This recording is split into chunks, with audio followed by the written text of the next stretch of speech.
Hi all, welcome to iPlus Training Solutions. ഞാൻ ആര്യ. അപ്പോൾ ഇന്ന് നമ്മൾ ഡിസ്കസ് ചെയ്യാൻ പോകുന്നത് കേറ്റഡ് കാറ്റഗറി 2 സയൻസ് ഏപ്രിൽ 2024 നടന്നൊരു ക്വസ്റ്റ്യൻ പേപ്പറാണ്.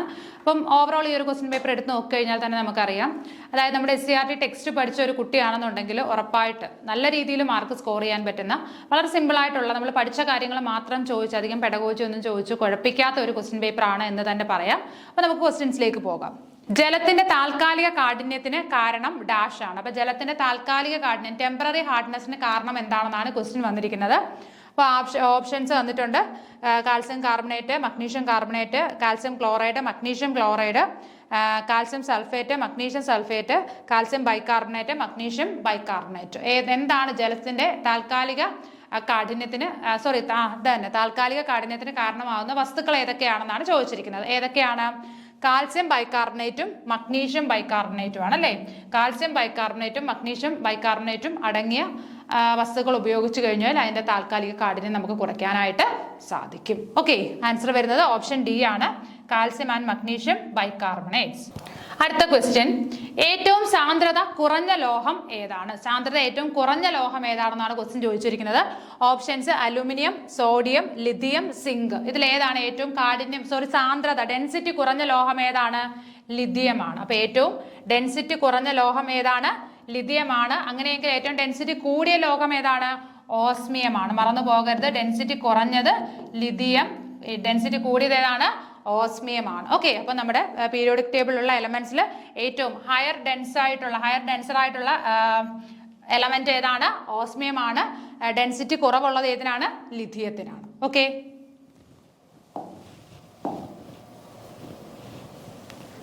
അടുത്ത ക്വസ്റ്റ്യൻ: ഡയബറ്റിസ് ഇൻസിപ്പിഡസ് താഴെ പറയുന്നവയിൽ ഏതിന്റെ അപര്യാപ്തത മൂലമാണ് ഉണ്ടാകുന്നത്? ഡയബറ്റിസ് ഇൻസിപ്പിഡസ്, നമ്മൾ ഡയബറ്റിസ് ഇൻസിപ്പിഡസും ഡയബറ്റിസ് മെലിറ്റസും പഠിക്കുന്നുണ്ട് അല്ലേ. അപ്പൊ ഡയബറ്റിസ് ഇൻസിപ്പിഡസ് എന്ന് പറയുന്ന രോഗം അല്ലെങ്കിൽ അത് എന്തിന്റെ അപര്യാപ്തത മൂലമാണ് ഉണ്ടാകുന്നത്? എന്തിന്റെ ഡെഫിഷ്യൻസി മൂലമാണ് ഉണ്ടാകുന്നത്? ADH, LH, LTH, TSH. ഇതിൽ ഏതിന്റെ ഡെഫിഷ്യൻസി മൂലമാണ് ഡയബറ്റിസ് ഇൻസിപ്പിഡസ് ഉണ്ടാകുന്നത് എന്നാണ് ചോദിച്ചിരിക്കുന്നത്. ഏതാണ് ആൻസർ വരുന്നത്? ADH ആണ് അല്ലേ. ആന്റി ഡയൂററ്റിക് ഹോർമോൺ ADH അല്ലെങ്കിൽ വാസോപ്രസിൻ എന്ന് പറയുന്ന ഹോർമോണിന്റെ അപര്യാപ്തത മൂലം ഉണ്ടാകുന്ന രോഗമാണ് ഡയബറ്റിസ് ഇൻസിപ്പിഡസ് എന്ന് പറയുന്നത്. ഓക്കെ, ഡയബറ്റിസ് ഇൻസിപ്പിഡസ് ADH അല്ലെങ്കിൽ ADHന്റെ മറ്റൊരു പേരെന്താണ്? വാസോപ്രസിൻ. അതുകൂടി ഓർത്തിരിക്കണം, ADH ഓർ vasopressin. നോക്കിക്കേ, diabetes insipidus is caused by the lack of anti-diuretic hormone or ADH, also called vasopressin, which prevents dehydration or the kidney's ability to respond to ADH. അപ്പോൾ diabetes insipidus എന്ന് പറഞ്ഞു കഴിഞ്ഞാൽ എന്താണ് ശരിക്കും അതിന്റെ ഒരു പ്രത്യേകത എന്ന് പറഞ്ഞാൽ ഡീഹൈഡ്രേഷൻ ആണ്. നമുക്ക് എപ്പോഴും വെള്ളം കുടിക്കാനുള്ള ഒരു ടെൻഡൻസി, ഡീഹൈഡ്രേഷൻ ആണ് അതിന്റെ ഏറ്റവും പ്രധാനപ്പെട്ട റീസൺ അല്ലെങ്കിൽ അതിന്റെ കാരണമായിട്ട്. വിച്ച് പ്രിവെന്റ്സ് ഡീഹൈഡ്രേഷനെ പ്രിവെന്റ് ചെയ്യുന്നു. Or the kidney's ability to respond to ADHനോട് റെസ്പോണ്ട് ചെയ്യാനുള്ള കിഡ്നിയുടെ എബിലിറ്റി കുറയ്ക്കുന്നു. അതിനെയാണ് നമ്മൾ ഡയബറ്റിസ് ഇൻസിപ്പിഡസ് എന്ന് പറയുന്നത്. The hormone is produced by hypothalamus. ഈ ADH അല്ലെങ്കിൽ വാസോപ്രസിൻ എന്ന് പറഞ്ഞ ഹോർമോൺ നിർമ്മിക്കുന്നത് ആരാണ്? നമ്മുടെ ബ്രെയിനിനകത്തെ ഹൈപ്പോതലാമസ് ആണ്. ഹൈപ്പോതലാമസ് ആണ് എന്ത് പ്രൊഡ്യൂസ് ചെയ്യുന്നത്? ADH അല്ലെങ്കിൽ വാസോപ്രസിൻ എന്ന് പറയുന്ന ആ ഒരു ഹോർമോണിനെ പ്രൊഡ്യൂസ് ചെയ്യുന്നത്, നിർമ്മിക്കുന്നത് ആരാണ്? ഹൈപ്പോതലാമസ് ആണ്. അപ്പം ഈ ഒരു അസുഖം, അതായത് ഡയബറ്റിസ് ഇൻസിപ്പിഡസ് വന്നു കഴിഞ്ഞാൽ ഏറ്റവും പ്രധാനപ്പെട്ട കാരണം എന്ന് പറയുന്നത് എന്താണ്? ഡീഹൈഡ്രേഷൻ ആണ്. എപ്പോഴും വെള്ളം നമ്മുടെ ശരീരത്തിലുള്ള ജലാംശം മുഴുവൻ യൂറിനായിട്ട് എന്ത് ചെയ്യും? നമ്മൾ സെക്രീറ്റ് ചെയ്യും, അത് പുറത്തേക്ക് പോകും. അപ്പൊ എപ്പോഴും വെള്ളം കുടിക്കാനുള്ള ഒരു ടെൻഡൻസി നമുക്ക് ഉണ്ടായിക്കൊണ്ടേ ഇരിക്കും. ഓക്കെ, അടുത്ത ക്വസ്റ്റ്യൻ: ഒരു പാർസെക് എത്ര പ്രകാശ വർഷമാണ്? ഒരു പാർസെക് എന്ന് പറഞ്ഞാൽ എത്ര ലൈറ്റ് ഇയർ ആണ് എന്നാണ് ക്വസ്റ്റ്യൻ ചോദിച്ചിരിക്കുന്നത്. എത്രയാണ്? 3.26, 3.38, 3.46, 3.56. അപ്പോൾ ഒരു പാർസെക് എന്ന് പറയുന്നത് എത്ര ലൈറ്റ് ഇയർ ആണ്? 3.26 ലൈറ്റ് ഇയർ ആണ്. ഓക്കെ, ഓപ്ഷൻ എ ആണ്. ഒരു പാർസെക് എന്ന് പറയുന്നത് 3.26 ലൈറ്റ് ഇയർ ആണ് ഒരു പാർസെക്. ഓക്കെ, അടുത്ത ക്വസ്റ്റ്യൻ: കടൽ ജലം ശുദ്ധീകരിച്ച് ശുദ്ധജലമാക്കുന്ന പ്രക്രിയയാണ് ഡാഷ്. കടൽ ജലം ശുദ്ധീകരിച്ച് ശുദ്ധജലമാക്കുന്ന പ്രക്രിയ ഏതാണ്? ഉത്പതനം, ബാഷ്പീകരണം, അംശിക സ്വേദനം, സ്വേദനം. 4 ഓപ്ഷൻസ് ആണ് കൊടുത്തിരിക്കുന്നത്. അതിൽ കടൽ ജലം ശുദ്ധീകരിച്ച് ശുദ്ധജലമാക്കുന്ന പ്രക്രിയ ഏതാണ്? ഉത്പതനമാണോ, ബാഷ്പീകരണമാണോ, അംശിക സ്വേദനമാണോ, സ്വേദനമാണോ? ഏതാണ് വരുന്നത്? സ്വേദനമാണ് അല്ലെ. കടൽ ജലം ശുദ്ധീകരിച്ച് ശുദ്ധജലമാക്കുന്ന പ്രക്രിയക്ക് നമ്മൾ എന്ത് പേര് പറയും? സ്വേദനം എന്ന് പറയും. എന്താണ് ഉത്പതനം എന്ന് പറഞ്ഞു കഴിഞ്ഞാൽ ഒരു സോളിഡ് അല്ലെ, സോളിഡ് ഡയറക്റ്റ് ഗ്യാസ് ആകുന്നതിനെയാണ് നമ്മൾ എന്തെന്ന് പറയുന്നത്? ഉത്പതനം എന്ന് പറയുന്നത്. സോളിഡ് എന്തായിട്ട് മാറും? Direct gas. അവിടെ എന്താണ്? ലിക്വിഡ് സ്റ്റേജിലേക്ക് പോകാതെ തന്നെ അത് ഗേഷ്യസ് സ്റ്റേറ്റിലേക്ക് പോകുന്ന ആ ഒരു പ്രവർത്തനം, ആ ഒരു പ്രോസസ്സിനാണ് എന്തെന്ന് പറയുന്നത്? ഉത്പതനം അഥവാ സബ്ലിമേഷൻ എന്ന് പറയും. ഓക്കെ, ഉത്പതനം അല്ലെങ്കിൽ സബ്ലിമേഷൻ. എന്താണ്? സോളിഡ് ഗ്യാസ് ആയിട്ട് മാറുക. കർപ്പൂരം നമ്മൾ കത്തിക്കും. കർപ്പൂരം കത്തിപ്പിക്കുക എന്താണ്? അത് ലിക്വിഡ് ആകില്ല, ഡയറക്റ്റ് എന്താണ്? ഗേഷ്യസ് ഫോമിലേക്ക് പോകും അല്ലേ? അതാണ് എന്തെന്ന് പറയുന്നത്? ഉത്പതനം അല്ലെങ്കിൽ സബ്ലിമേഷന് എക്സാമ്പിൾ ആയിട്ട് പറയുന്നത്. ഇനി ബാഷ്പീകരണം എന്ന് പറഞ്ഞു കഴിഞ്ഞാലോ, ലിക്വിഡ് എന്തായിട്ട് മാറുന്നു? ഗേഷ്യസ് സ്റ്റേറ്റിലേക്ക് പോകുന്നു. അത് നമ്മൾ ഹീറ്റ് ചെയ്യുമ്പോൾ എന്താണ്? ഗ്യാസ് ആയിട്ട് മാറുന്നു. ലിക്വിഡ് ഹീറ്റ് ചെയ്യുമ്പോൾ ഗ്യാസ് ആയിട്ട് മാറുന്നതിനെയാണ് നമ്മൾ എന്തെന്ന് പറഞ്ഞാൽ ഇവാപ്രേഷൻ. വെള്ളം ചൂടാക്കുന്നു അല്ലെ? വെള്ളം തിളപ്പിച്ച് കഴിയുമ്പോൾ എന്തായിട്ട് മാറും? അത് നീരാവിയായിട്ട് മാറുന്നു അല്ലെ? അതാണ് എന്തിന് എക്സാമ്പിൾ ആണ്? ഇവാപ്രേഷന് എക്സാമ്പിൾ ആണ്. ഓക്കെ, പിന്നീട് അംശിക സ്വേദനവും സ്വേദനവും നോക്കിയേ. എന്താണ് അംശിക സ്വേദനം അഥവാ ഫ്രാക്ഷണൽ ഡിസ്റ്റിലേഷൻ എന്ന് പറഞ്ഞു കഴിഞ്ഞാൽ? The process that separate a mixture of liquids into its component parts or fractions based on their boiling points. അപ്പം ബോയിലിംഗ് പോയിന്റിന്റെ അടിസ്ഥാനത്തിൽ എന്താണ്? ഒരു ലിക്വിഡ് അല്ലെങ്കിൽ എന്താണ്? ഒരു ലിക്വിഡിനെ നമ്മൾ എന്താണ്? ഒരു മിക്സ്ചർ ഓഫ് ലിക്വിഡ്സിനെ അല്ലെങ്കിൽ എന്താണ്? ഒരു മിക്സ്ചർ ഓഫ് ലിക്വിഡ്സിനെ നമ്മൾ സെപ്പറേറ്റ് ചെയ്യുകയാണ്. സെപ്പറേറ്റ് ചെയ്യുന്ന എന്തിന്റെ അടിസ്ഥാനത്തിലാണ്? On the basis of their boiling points അല്ലേ? അപ്പം ബോയിലിംഗ് പോയിന്റിന്റെ അടിസ്ഥാനത്തിൽ ലിക്വിഡ്സിനെ എന്താണ്? പല കമ്പോണൻസ് ആയിട്ട്, ഒരു മിക്സ്ചർ ഓഫ് ലിക്വിഡ്സിനെ പല കമ്പോണൻസ് ആയിട്ട് മാറ്റുന്ന ആ ഒരു പ്രക്രിയക്കാണ് നമ്മൾ എന്തെന്ന് പറഞ്ഞത്? ഫ്രാക്ഷണൽ ഡിസ്റ്റിലേഷൻ അഥവാ എന്താണ്? അംശിക സ്വേദനം എന്ന് പറയുന്നത്. ഓക്കെ, ഇപ്പൊ ഒന്നുകൂടി പറയാം. The process that separate a mixture of liquids into its component parts or fractions based on their boiling points. അപ്പോൾ ഇവിടെ ശ്രദ്ധിക്കേണ്ട കാര്യം, ബോയിലിംഗ് പോയിന്റിന്റെ അടിസ്ഥാനത്തിലാണ് നമ്മൾ ഈ മിക്സ്ചർ ഓഫ് ലിക്വിഡ്സിനെ അതിന്റെ കമ്പോണന്റ് പാർട്സ് ആക്കി മാറ്റുന്നത്. ക്ലിയർ ആയല്ലോ? അടുത്തത് ഡിസ്റ്റിലേഷൻ എന്താണ്? The process that separate a liquid into its components by heating it to a vapor and then condensing it back into a liquid. അപ്പം ഡിസ്റ്റിലേഷൻ അല്ലെങ്കിൽ സ്വേദനത്തിനകത്ത് നടക്കുന്നത് എന്താണ്? ഇതേപോലെ തന്നെ മിക്സ്ചർ ഓഫ് ലിക്വിഡ്സിനെ നമ്മൾ എന്താക്കി മാറ്റുന്നു? ഗേഷ്യസ് ഫോമിലേക്ക് മാറ്റുന്നു. അതിന്റെ കമ്പോണൻസ് ആയിട്ട് വേർതിരിക്കാനായിട്ട് നമ്മൾ അതിനെ ആദ്യം എന്തെന്ന് ഹീറ്റ് ചെയ്യുന്നു അല്ലേ? By heating it to a vapour. അതിനെ ഹീറ്റ് ചെയ്തത് വേപ്പർ ആക്കി മാറ്റിയിട്ട് then condensing it back into a liquid. എന്നിട്ട് വീണ്ടും അതിനെ എന്ത് ചെയ്യും? തണുപ്പിക്കും. തണുപ്പിച്ചിട്ട് നമ്മൾ അതിനെ വീണ്ടും ലിക്വിഡ് ആക്കി മാറ്റും. അപ്പം മിക്സ്ചർ ഓഫ് ലിക്വിഡ്സ് ആണ്. അതിനെ ആദ്യം നമ്മൾ ഹീറ്റ് ചെയ്ത് വേപ്പർ ആക്കി മാറ്റിയിട്ട് വീണ്ടും അതിനെ എന്ത് ചെയ്യും? കണ്ടൻസ് ചെയ്യിപ്പിക്കും. തണുപ്പിച്ചിട്ട് വീണ്ടും ലിക്വിഡ് ആക്കി മാറ്റും. അപ്പം ആ രീതിയിലാണ് നമ്മൾ വേർതിരിച്ചെടുക്കുന്നതെങ്കിൽ അതിനെയാണ് നമ്മൾ എന്തെന്ന് പറയുന്നത്? സ്വേദനം അഥവാ ഡിസ്റ്റിലേഷൻ എന്ന് പറയുന്നത്. ക്ലിയർ ആയല്ലോ? ഓക്കെ, അടുത്ത ക്വസ്റ്റ്യൻ. നിർജ്ജലീകാരകവും ശോഷകാരകവുമായി ഉപയോഗിക്കുന്ന ആസിഡ് ഏതാണ്? നിർജ്ജലീകാരകവും ശോഷകാരകവുമായി ഉപയോഗിക്കുന്ന ആസിഡ്, അതായത് ഡീഹൈഡ്രേറ്റിംഗ് ഏജന്റ് ആയിട്ടും അതേപോലെ തന്നെ എന്താണ്? ഡ്രൈയിങ് ഏജന്റ് ആയിട്ടും യൂസ് ചെയ്യുന്ന ആസിഡ് ഏതാണ്? Sulphuric acid, hydrochloric acid, nitric acid, formic acid. 4 ആസിഡിന്റെ പേര് തന്നിട്ടുണ്ട്. ഏതാണ് നമ്മൾ ഡീഹൈഡ്രേറ്റിംഗ് ഏജന്റ് ആയിട്ടും അതേപോലെ തന്നെ ഡ്രൈയിങ് ഏജന്റ് ആയിട്ടും യൂസ് ചെയ്യുന്ന ആസിഡ് ഏതാണ്? ഓപ്ഷൻ എ സൾഫ്യൂരിക് ആസിഡ് ആണ് അല്ലേ? സൾഫ്യൂരിക് ആസിഡിനെയാണ് നമ്മൾ എന്തൊക്കെയായിട്ട് ഉപയോഗിക്കുന്നത്? ഡീഹൈഡ്രേറ്റിംഗ് ഏജന്റ് ആയിട്ട് ഉപയോഗിക്കുന്നു, ഡീഹൈഡ്രേറ്റർ ആയിട്ട് ഉപയോഗിക്കുന്നു, അതേപോലെ തന്നെ എന്താണ്? ഡയർ ആയിട്ടും ഉപയോഗിക്കുന്നു. നോക്കിക്കേ, sulphuric acid is used as the most common dehydrator and dryer, particularly in its concentrated form. എപ്പോഴും നമ്മൾ ഏത് ഫോമിലാണ്? കോൺസെൻട്രേറ്റഡ് ഫോമിലാണ്, സാച്ചുറേറ്റഡ് ഫോമിലല്ല. അതിന്റെ കോൺസെൻട്രേറ്റഡ് ഫോമിലാണ് നമ്മൾ എന്ത് ചെയ്യുന്നത്? സൾഫ്യൂരിക് ആസിഡിനെ ഈ ഡ്രയർ ആയിട്ടും അതേപോലെ ഡീഹൈഡ്രേറ്റർ ആയിട്ടും ഒക്കെ നമ്മൾ യൂസ് ചെയ്യുന്നത്. As it has strong affinity for water and readily removes water molecules from other substances. അതിനെന്താണ്? വെള്ളത്തിനോട് ഉള്ള ഒരു പ്രത്യേക അഫിനിറ്റി അല്ലെ? വെള്ളത്തിനോടുള്ള ഒരു അറ്റാച്ച്മെന്റ്. അത് കാരണം എന്താണ്?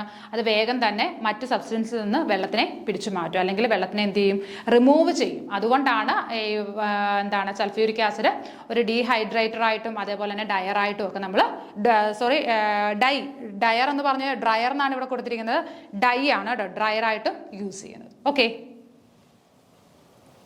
Next question. ന്യൂറോ ട്രാൻസ്മിറ്ററിന് ഉദാഹരണം ഏത്? ന്യൂറോ ട്രാൻസ്മിറ്റർ, അതിന് ഉദാഹരണം ഏതാണ്? കോർട്ടിസോൾ ഉണ്ട്, ഡോപ്പാമിൻ ഉണ്ട്, സെക്രീറ്റിൻ, സിനാപ്സ്. 4 ഓപ്ഷൻസ് കൊടുത്തിട്ടുണ്ട്. അതിൽ നമ്മൾ ന്യൂറോ ട്രാൻസ്മിറ്ററിന് എക്സാമ്പിൾ ഏതാണ്? ഡോപ്പാമിൻ ആണ് അല്ലേ? ഡോപ്പാമിൻ ആണ് നമ്മൾ ന്യൂറോ ട്രാൻസ്മിറ്റർ ആയിട്ട് യൂസ് ചെയ്യുന്നത്. എന്തിനെയാണ്? ഡോപ്പാമിനെയാണ്. ഇനി എന്താണ് ന്യൂറോ ട്രാൻസ്മിറ്റർ എന്ന് പറഞ്ഞു കഴിഞ്ഞാൽ? The chemical messengers that carry chemical signals from one neuron to the next target cell is called neurotransmitters. എന്താണ് ന്യൂറോ ട്രാൻസ്മിറ്റേഴ്സ് എന്ന് പറഞ്ഞു കഴിഞ്ഞാൽ? അതായത് കെമിക്കൽ മെസ്സഞ്ചേഴ്സ് ആണ് ന്യൂറോ ട്രാൻസ്മിറ്റേഴ്സ് എന്ന് പറഞ്ഞു കഴിഞ്ഞാൽ. അവർ എന്തെന്ന് പറയാം? കെമിക്കൽ മെസ്സഞ്ചേഴ്സ് എന്ന് പറയും. ന്യൂറോ ട്രാൻസ്മിറ്റേഴ്സ് എന്ന് പറഞ്ഞു കഴിഞ്ഞാൽ കെമിക്കൽ മെസ്സഞ്ചേഴ്സ് ആണ് that carry chemical signals from one neuron to the next target cell. അപ്പോൾ ഒരു ന്യൂറോണിൽ നിന്ന് അടുത്ത ടാർഗറ്റ് സെല്ലിലേക്ക് കെമിക്കൽ സിഗ്നൽസ് പാസ് ചെയ്യുന്നവരെയാണ് നമ്മൾ എന്തെന്ന് പറയുന്നത്? ന്യൂറോ ട്രാൻസ്മിറ്റേഴ്സ് അഥവാ കെമിക്കൽ മെസ്സഞ്ചേഴ്സ് എന്ന് പറയുന്നത്. അപ്പോൾ ഒരു സെല്ലിൽ നിന്ന്, ഒരു നെർവ് സെല്ലിൽ നിന്ന് മറ്റൊരു നെർവ് സെല്ലിലേക്ക് മെസ്സേജസ് പാസ് ചെയ്യുന്നു. അത് കെമിക്കൽ മെസ്സേജസ് പാസ് ചെയ്യുന്നതിനെയാണ് നമ്മൾ ന്യൂറോ ട്രാൻസ്മിറ്റേഴ്സ്. അപ്പോൾ അതിന് എക്സാമ്പിൾ ആരെന്ന് പറഞ്ഞത്? ഡോപ്പാമിൻ എന്ന് പറഞ്ഞു. ന്യൂറോ ട്രാൻസ്മിറ്റേഴ്സിന് എക്സാമ്പിൾ ആയിരുന്നു നമ്മുടെ ക്വസ്റ്റ്യൻ. എന്താ എക്സാമ്പിൾ? നമ്മൾ എന്ത് പറഞ്ഞു? ഡോപ്പാമിൻ എന്താണ്? ഒരു ന്യൂറോ ട്രാൻസ്മിറ്ററിന് എക്സാമ്പിൾ ആണ്. ഓക്കെ, അടുത്ത ക്വസ്റ്റ്യൻ. വികിരണങ്ങളെ കടത്തിവിടാത്ത ലോഹമാണ് ഡാഷ്. ഇപ്പം റേഡിയേഷൻ കടത്തിവിടാത്ത ലോഹം ഏതാണ്? Gold, lead, copper, zinc. 4 options വന്നിട്ടുണ്ട്. അതിൽ എന്താണ് റേഡിയേഷൻ കടത്തിവിടാത്ത ലോഹം ഏതാണെന്നാണ് ചോദിച്ചിരിക്കുന്നത്. ഏതാണ്? ലെഡ് ആണ് ആൻസർ ആയിട്ട് വരുന്നത് അല്ലേ? ലെഡ് എന്താണ്? വികിരണങ്ങളെ കടത്തിവിടില്ല. അപ്പൊ വികിരണങ്ങളെ കടത്തിവിടാത്ത ലോഹമാണ് ലെഡ് എന്ന് പറയുന്നത്. ക്ലിയർ ആയല്ലോ? അടുത്ത ക്വസ്റ്റ്യൻ. ജലത്തിന് ഏറ്റവും സാന്ദ്രതയുള്ള താപനിലയാണ് ഡാഷ്. അപ്പൊ ജലത്തിന്റെ ഏറ്റവും ഹയസ്റ്റ് ഡെൻസിറ്റി ജലം അറ്റൈൻ ചെയ്യുന്ന താപനില, ആ ഒരു ടെമ്പറേച്ചർ ഏതാണെന്നാണ് ചോദിച്ചിരിക്കുന്നത്. 100 degree Celsius, 0 degree Celsius, 25 degree Celsius, 4 degree Celsius. ഇതിൽ ജലത്തിന്റെ ഏറ്റവും ഹയസ്റ്റ് ഡെൻസിറ്റി, വാട്ടറിന്റെ ഹയസ്റ്റ് ഡെൻസിറ്റി കാണിക്കുന്ന ടെമ്പറേച്ചർ ഏതാണെന്നാണ് ചോദിച്ചിരിക്കുന്നത്. ഏതാണ്? 4 ഡിഗ്രി സെൽഷ്യസ് ആണ് അല്ലേ? വെള്ളത്തിന്റെ ഏറ്റവും സാന്ദ്രത കൂടിയ അല്ലെ ഡെൻസിറ്റി ഏറ്റവും കൂടിയ ആ ഒരു ടെമ്പറേച്ചർ എന്ന് പറയുന്നത് ഏതാണ്? 4 ഡിഗ്രി സെൽഷ്യസ് ആണ്. ഓക്കെ, അടുത്ത ക്വസ്റ്റ്യൻ. മനുഷ്യ ശരീരത്തിലെ ഏറ്റവും വലിയ അസ്ഥി, മനുഷ്യ ശരീരത്തിലെ ഏറ്റവും വലിയ അസ്ഥി ഏതാണെന്നാണ് ചോദിച്ചിരിക്കുന്നത്. Femur, humorous, radius, tibia. Femur, humorous, radius, tibia. ഇതിൽ ഏറ്റവും വലിയ അസ്ഥി ഏതാണ്? ഫീമർ ആണ് അല്ലെ? ഇതൊരു റിപ്പീറ്റഡ് ക്വസ്റ്റ്യൻ ആണ്. മിക്കവാറും ഉള്ള ക്വസ്റ്റ്യൻ പേപ്പറിലൊക്കെ കണ്ടിട്ടുള്ള ഒരു ക്വസ്റ്റ്യൻ ആണ്. മനുഷ്യ ശരീരത്തിലെ ഏറ്റവും വലിയ അസ്ഥി ഏതാണ് എന്ന് ചോദിക്കുന്നത്. ഏതാണ്? ഫീമർ ആണ് അല്ലെ? ഏറ്റവും വലിയ അസ്ഥി ഏതാണ്? ഫീമർ ആണ്. ഓക്കെ, ക്വസ്റ്റ്യൻ നമ്പർ 22 പെഡഗോജിയുമായിട്ട് ബന്ധപ്പെട്ട് അല്ലല്ല, നമ്മുടെ സയൻസുമായിട്ട് തന്നെ ബന്ധപ്പെട്ടതാണ്. ചുവടെ ചേർത്തിട്ടുള്ളവയിൽ ശരിയല്ലാത്ത പ്രസ്താവന കണ്ടെത്തുക. അപ്പൊ ശരിയല്ലാത്ത പ്രസ്താവന ഏതാണെന്നാണ് ചോദിച്ചിരിക്കുന്നത്. വൃദ്ധികാലത്ത് ചന്ദ്രന്റെ ഒരു വശം ഭൂമിയിൽ നിന്ന് ദൃശ്യമാകുമ്പോൾ ക്ഷയകാലത്ത് ചന്ദ്രന്റെ രണ്ടാമത്തെ വശമാണ് ദൃശ്യമാകുന്നത്. ചന്ദ്രൻ ഒരു തവണ ഭ്രമണം പൂർത്തിയാക്കുന്നതിന് 27 1/3 ദിവസം എടുക്കും. ഭൂമിക്ക് ചുറ്റുമുള്ള ചന്ദ്രന്റെ പരിക്രമണം ഒരു തവണ പൂർത്തിയാക്കുന്നതിന് 27.25 ദിവസം എടുക്കും. എല്ലായ്പ്പോഴും ചന്ദ്രന്റെ ഒരു മുഖം മാത്രമാണ് ഭൂമിക്ക് അഭിമുഖമായിട്ട് വരുന്നത്. അപ്പൊ 4 സ്റ്റേറ്റ്മെന്റ്സ് ആണ് തന്നിരിക്കുന്നത്. ഇതിൽ തെറ്റായിട്ടുള്ളത് ഏതാണെന്നാണ് ചോദിച്ചിരിക്കുന്നത്. അപ്പൊ ഒന്നുകൂടി വായിക്കാം. ഓപ്ഷൻ എ എന്താണ് പറഞ്ഞിരിക്കുന്നത്? വൃദ്ധികാലത്ത് ചന്ദ്രന്റെ ഒരു വശം ഭൂമിയിൽ നിന്ന് ദൃശ്യമാകുമ്പോൾ ക്ഷയകാലത്ത് ചന്ദ്രന്റെ രണ്ടാമത്തെ വശമാണ് ദൃശ്യമാകുന്നത്. എന്താണ് വൃദ്ധിയും ക്ഷയവും?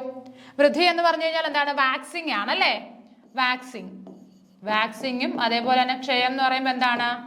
വാനിങ് ആണ്. Waning of moon and waxing of moon. എന്താണ് വാക്സിങ് എന്ന് പറഞ്ഞു കഴിഞ്ഞാൽ? ഇതാണ് വാക്സിങ് എന്ന് പറഞ്ഞു കഴിഞ്ഞാൽ ഫുൾ മൂൺ മുതൽ ആ ന്യൂ മൂൺ വരെയുള്ള ഒരു സമയം അല്ലേ? വാനിങ് എന്ന് പറഞ്ഞു കഴിഞ്ഞാൽ ഫുൾ മൂൺ മുതൽ തിരിച്ച് ന്യൂ മൂൺ ആവുന്ന വരെയുള്ള ആ ഒരു ടൈമിനെയാണ് എന്തെന്ന് പറയുന്നത്? വാനിങ് എന്ന് പറയുന്നത്. അല്ലെങ്കിൽ ക്ഷയകാലം. ഫുൾ മൂൺ മുതൽ തിരിച്ച്, അതായത് അത് ഫുൾ മൂൺ ആയിട്ട് നിൽക്കുന്ന സമയം മുതൽ തിരിച്ചെന്താണ്? ആ ചന്ദ്രൻ ഒന്നുമില്ലാതാകുന്ന അമാവാസി വരെയുള്ള ദിവസങ്ങളാണ് നമ്മൾ എന്തെന്ന് പറയുന്നത്? വാനിങ് എന്ന് പറയുന്നത്. അപ്പോൾ എന്തായിരിക്കും? ചന്ദ്രന്റെ പ്രകാശം കുറഞ്ഞു, അത് ബ്രൈറ്റ്നസ് കുറഞ്ഞായിരിക്കും വരുന്നത്.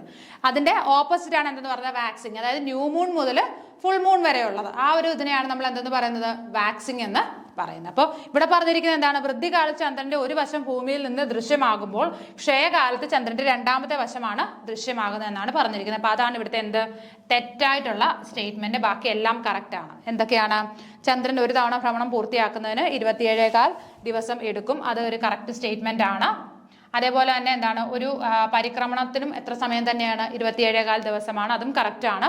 എല്ലായ്പ്പോഴും ചന്ദ്രന്റെ ഒരു മുഖം മാത്രമാണ് ഭൂമിക്ക് അഭിമുഖമായിട്ട് വരുന്നത്. അതും എന്താണ്? കറക്റ്റ് ആണ്. അപ്പോൾ അതിൽ തെറ്റായിട്ടുള്ള സ്റ്റേറ്റ്മെന്റ് എന്ന് പറയുന്നത് ഏതാണ്? ഓപ്ഷൻ എ മാത്രമാണ്. അവിടെ നമ്മൾ ശ്രദ്ധിക്കേണ്ട കാര്യം വൃദ്ധി എന്താണ്, ക്ഷയം എന്താണ്, അത് രണ്ടും ഓർത്തിരിക്കുക. ഓക്കെ, അടുത്ത ക്വസ്റ്റ്യൻ. പ്രകൃതിയിലെ ഏറ്റവും ദുർബലമായ ബലമാണ് ഡാഷ്. എന്താണ്? ഘർഷണ ബലം, ന്യൂക്ലിയർ ബലം, വൈദ്യുത കാന്തിക ബലം, ഭൂഗുരുത്വ ബലം. 4 ബലങ്ങൾ തന്നിട്ടുണ്ട്. ഇതിൽ ഏറ്റവും ദുർബലമായ ബലം ഏതാണെന്നാണ് ക്വസ്റ്റ്യൻ ചോദിച്ചിരിക്കുന്നത്. ഘർഷണ ബലം ഫ്രിക്ഷണൽ ഫോഴ്സ് ആണോ? ന്യൂക്ലിയർ ബലം ന്യൂക്ലിയർ ഫോഴ്സ് ആണോ? വൈദ്യുത കാന്തിക ബലം ഇലക്ട്രോ മാഗ്നറ്റിക് ഫോഴ്സ് ആണോ? അതോ ഭൂഗുരുത്വ ബലം ഗ്രാവിറ്റേഷണൽ ഫോഴ്സ് ആണോ? ഇതിൽ ഏറ്റവും ദുർബലമായ ബലം എന്ന് പറയുന്നത് ഏതാണ്? ഭൂഗുരുത്വ ബലമാണ് അല്ലെ? ഗ്രാവിറ്റേഷണൽ ഫോഴ്സ് ആണ് ഏറ്റവും ദുർബലമായ ബലം. ബാക്കിയെല്ലാം എന്താണ്? ദുർബലമല്ല, എല്ലാം വളരെ സ്ട്രോങ് ആയിട്ടുള്ള ഫോഴ്സസ് ആണ്.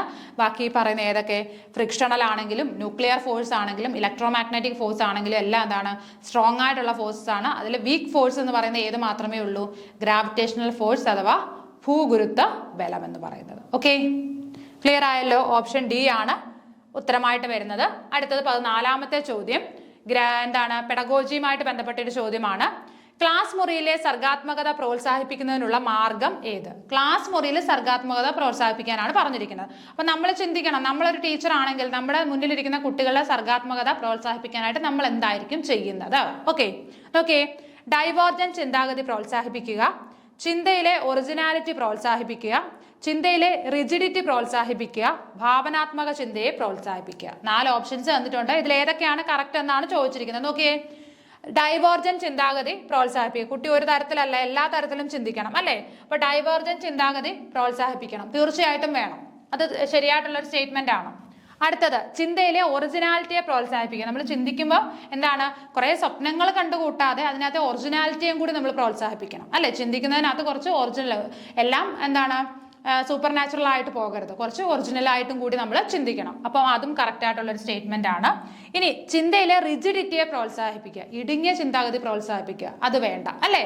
നമ്മൾ എപ്പോഴും തുറന്ന മനസ്സുള്ളവരായിരിക്കണം, തുറന്ന ചിന്താഗതിക്കാരുള്ളവരായിരിക്കണം അല്ലേ? അപ്പൊ എന്താണ്, ചിന്തയിലെ റിജിഡിറ്റിയെ നമ്മൾ ഒരിക്കലും പ്രോത്സാഹിപ്പിക്കരുത്, തെറ്റായിട്ടുള്ള ഒരു സ്റ്റേറ്റ്മെന്റ് ആണ്.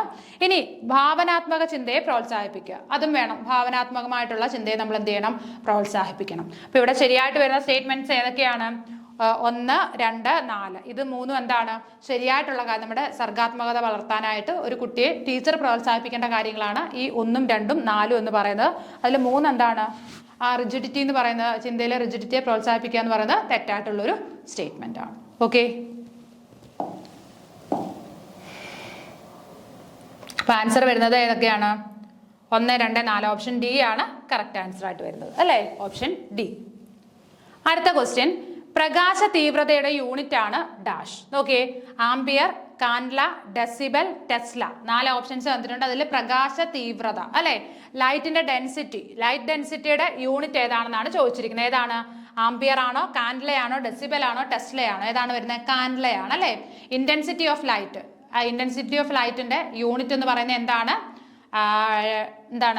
കാൻഡ്ല അല്ലെ? കാൻഡ്ലയാണ് ഇന്റൻസിറ്റി ഓഫ് ലൈറ്റിന്റെ യൂണിറ്റ് എന്ന് പറയുന്നത്. ഓപ്ഷൻ ബി ആണ് കറക്റ്റ് ആൻസർ ആയിട്ട് വരുന്നത്. ഇനി ആംപിയർ എന്ന് പറയുന്നത് എന്താണ്? ഇലക്ട്രിക് കറണ്ട്, ഇലക്ട്രിക് കറണ്ടിന്റെ യൂണിറ്റ് ആണ് എന്തെന്ന് പറഞ്ഞ ആംപിയർ അല്ലെ? ആംപിയർ എന്ന് പറയുന്നത് ഇലക്ട്രിക് കറണ്ടിന്റെ യൂണിറ്റ് ആണ്.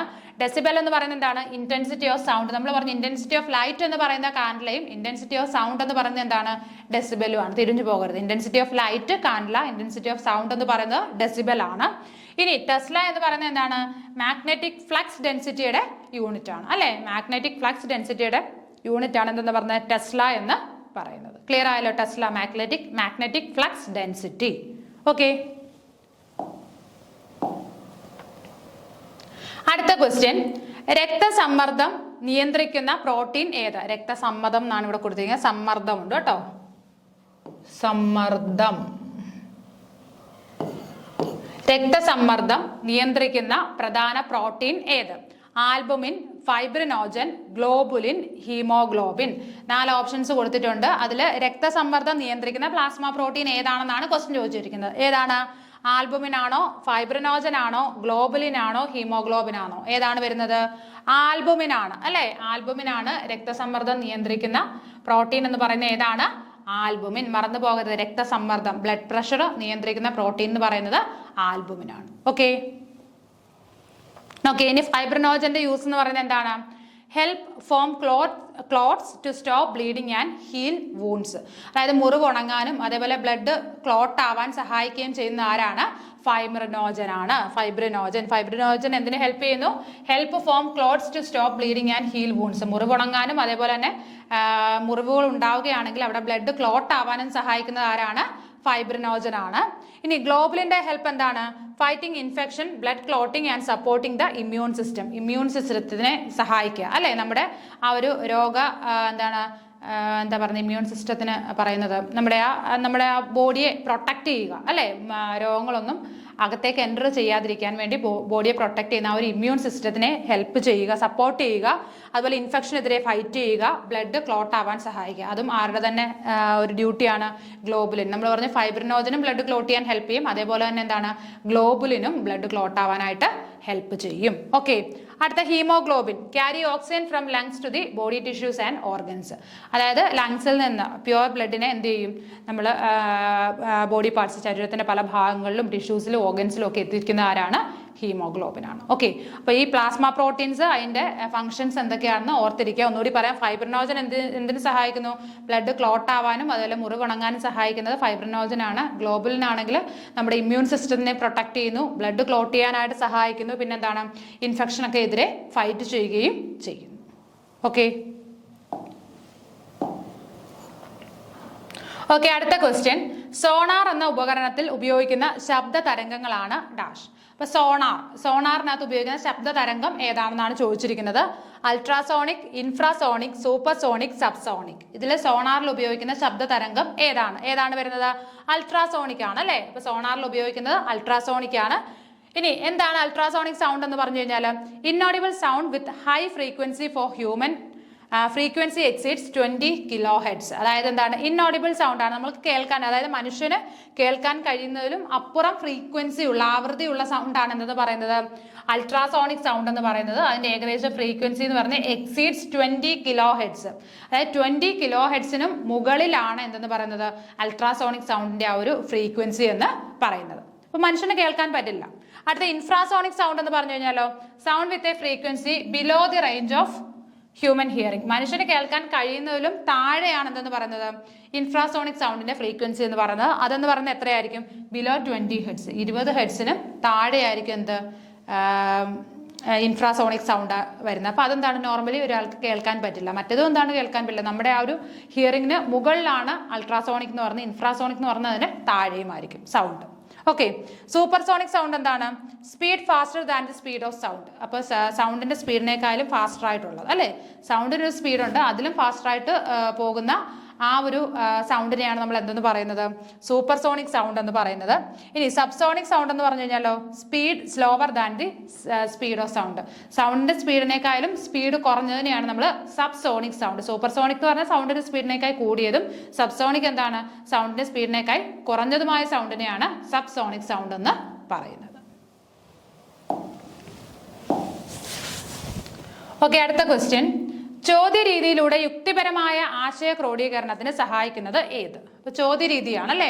ചോദ്യം ചോദിക്കുകയാണ്. അപ്പം യുക്തിപരമായ ആശയ ക്രോഡീകരണത്തിന് സഹായിക്കുന്നത് ഏത് തരമാണെന്നാണ് ചോദിച്ചിരിക്കുന്നത്. ഏതാണ്? ഒന്നാമത്തെ ഓപ്ഷൻ ജീവിത ചരിത്ര ലേഖന രീതി, ബയോഗ്രാഫിക് മെത്തേഡ്. രണ്ടാമത് നിഗമന രീതി, ഡിഡക്റ്റീവ് മെത്തേഡ്. 3 ആഗമന രീതി, ഇൻഡക്റ്റീവ് മെത്തേഡ്. 4 ശാസ്ത്രീയ അന്വേഷണ രീതി, സയന്റിഫിക് ഇൻക്വയറി മെത്തേഡ്. അപ്പൊ ഇവിടെ ചോദ്യം ചോദിച്ചിരിക്കുന്നത് എന്താണ്? ചോദ്യ രീതിയിലൂടെ എന്താണ്? യുക്തിപരമായ ആശയ ക്രോഡീകരണം അല്ലേ? ചോദ്യ രീതിയിലൂടെ യുക്തിപരമായിട്ട് ആശയം ക്രോഡീകരിക്കണം. അത് ഏത് മെത്തേഡിലൂടെയാണ് സാധിക്കുന്നത്? ജീവിതചരിത്ര ലേഖനം, അതായത് ബയോഗ്രാഫിക് മെത്തേഡാണോ, ഡിഡക്റ്റീവ് മെത്തേഡാണോ, ഇൻഡക്റ്റീവ് മെത്തേഡാണോ, അതോ സയന്റിഫിക് ഇൻക്വയറി മെത്തേഡാണോ? ഏത് മെത്തേഡായിരിക്കും? ഓപ്ഷൻ ഡി ആണ് വരുന്നത് അല്ലേ? Scientific inquiry method. അതുവഴിയാണ് നമ്മൾ ചോദ്യങ്ങൾ ചോദിച്ചു കഴിഞ്ഞാൽ വ്യക്തമായിട്ട് ആശയങ്ങൾ മനസ്സിലാക്കിയും അതിൽ നിന്ന് നമുക്കൊരു കൺക്ലൂഷനിലേക്ക് എത്തിച്ചേരാൻ പറ്റുന്നതും എവിടെ തന്നെയാണ്? ഓപ്ഷൻ ഡി ആയ സയന്റിഫിക് ഇൻക്വയറി മെത്തേഡ്, അല്ലെങ്കിൽ എന്താണ്, ശാസ്ത്രീയ അന്വേഷണ രീതിയിലൂടെയാണ് സാധിക്കുന്നത്. ശാസ്ത്രീയ അന്വേഷണ രീതി. ഓക്കെ, അപ്പൊ ഇവിടെ നമുക്ക് ഓർത്ത് ജീവചരിത്ര ലേഖന രീതി, ബയോഗ്രാഫിക് മെത്തേഡ് ആ പേരിൽ തന്നെ ഉണ്ട്. ഇനി ആഗമന രീതിയും നിഗമന രീതി എന്താണ്? ഡിഡക്റ്റീവ് മെത്തേഡും ഇൻഡക്റ്റീവ് മെത്തേഡും. ഡിഡക്റ്റീവ് മെത്തേഡ് നമുക്ക് DGP എന്നൊരു കോഡ് വെച്ച് പഠിക്കാം. DGP, deductive, general to particular അല്ലേ? അതായത് എന്താണ്? ആദ്യം നമ്മൾ എന്ത് ചെയ്യും? ജനറൽ ആയിട്ടുള്ള, ഇപ്പം നമ്മൾ എക്സാമ്പിൾ പറഞ്ഞപ്പോൾ സയൻസിനകത്ത് ഇപ്പം പീരിയോഡിക് ടേബിൾ പഠിക്കുകയാണെന്ന് വിചാരിച്ചു.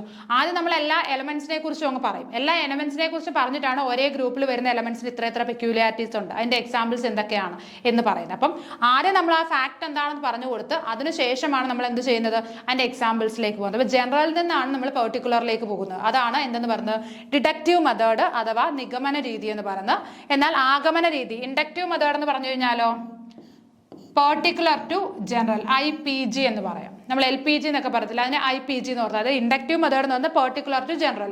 ആദ്യം നമ്മൾ എക്സാമ്പിൾസ് പറയും, ആ എക്സാമ്പിൾസിൽ നിന്നാണ് നമ്മളൊരു ഫാക്റ്റിലേക്ക് എത്തിച്ചേരുന്നത്.